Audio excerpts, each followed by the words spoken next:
ചാനലിലേക്ക് എല്ലാവർക്കും സ്വാഗതം. ഇന്നത്തെ റെസിപ്പി വേഗം തയ്യാറാക്കാൻ പറ്റുന്ന തരി റവക്കഞ്ഞിയാണ്. ഇതുണ്ടാക്കുന്നത് നമുക്ക് വീഡിയോയിലൊന്ന് കണ്ടു നോക്കാം.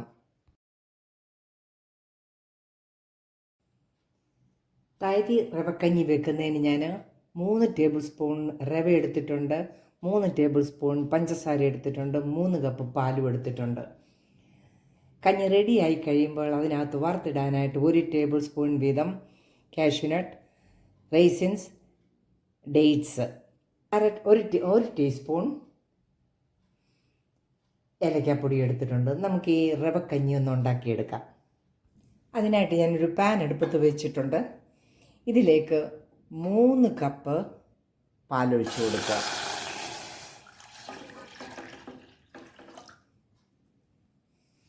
ഇതിലേക്ക് ആവശ്യത്തിന് 3 ടേബിൾ സ്പൂൺ, ഞാനെല്ലാം 3 വെച്ചാണ് എടുക്കുന്നത്, 3 ടേബിൾ സ്പൂൺ പഞ്ചസാര ഇട്ട് കൊടുക്കാം.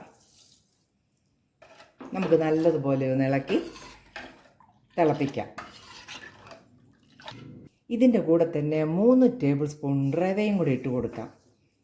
നന്നായിട്ട് ഇത് തിളപ്പിച്ച് ഒന്ന് കുറുക്കിയെടുക്കാം. നമുക്കിതിലേക്ക് ഒരു പിഞ്ച് ഉപ്പും കൂടി ഇട്ട് കൊടുക്കാം.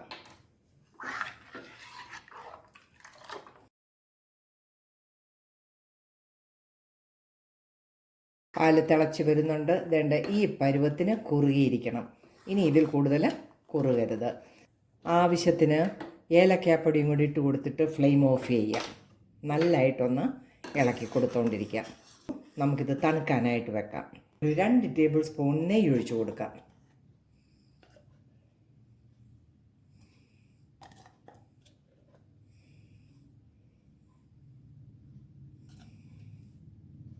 നെയ്യ് നല്ലതായിട്ട് ചൂടായിട്ടുണ്ട്. ഇതിലേക്ക് കാഷ്യൂനട്ട് ഇട്ട് നമുക്കൊന്ന് വറുത്തെടുക്കാം.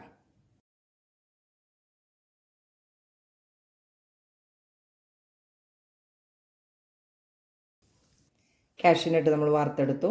നമുക്കിനി റൈസിൻസ് കൂടെ വറുത്തെടുക്കാം.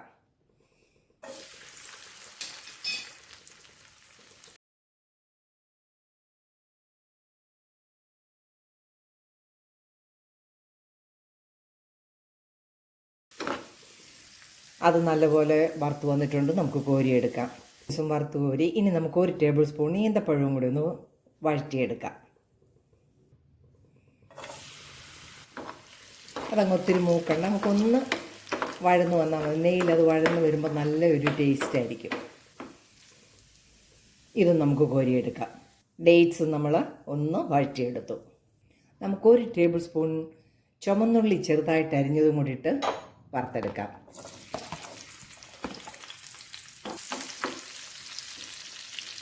ഉള്ളി നമ്മൾ ഇളം ചുവപ്പ് നിറത്തിൽ മൂപ്പിച്ചെടുത്തു. ഇതിലേക്ക് നമുക്ക് വറുത്തെടുത്ത എല്ലാ കാഷ്യൂനട്ടും റൈസിൻസും ഡേറ്റ്സും എല്ലാം കൂടി ഇട്ട് കൊടുക്കാം. ഫ്ലെയിം ഓഫ് ചെയ്തും കൊടുക്കാം. തണുത്ത ഈ റവക്കഞ്ഞി നമുക്കൊരു പാത്രത്തിലേക്ക് ഒഴിച്ചു കൊടുക്കാം.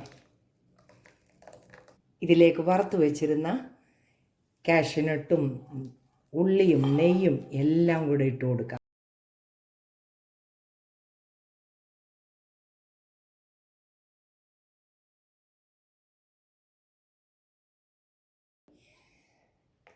നല്ലപോലെ ഇതെല്ലാം ഒന്ന് മിക്സ് ചെയ്തെടുക്കാം. അങ്ങനെ നമ്മുടെ തരി റവക്കഞ്ഞി റെഡി ആയിരിക്കുകയാണ്. ഇഫ്താറിന് എല്ലാ വീടുകളിലും ഈ തരി റവക്കഞ്ഞി ഉണ്ടാക്കാറുണ്ട്. എൻ്റെ റെസിപ്പി ഇഷ്ടപ്പെട്ടാൽ ചാനൽ ലൈക്ക് ചെയ്യാൻ മറക്കരുത്. നാളെ നല്ല റെസിപ്പിയുമായിട്ട് വരുന്നതുവരെ ബൈ.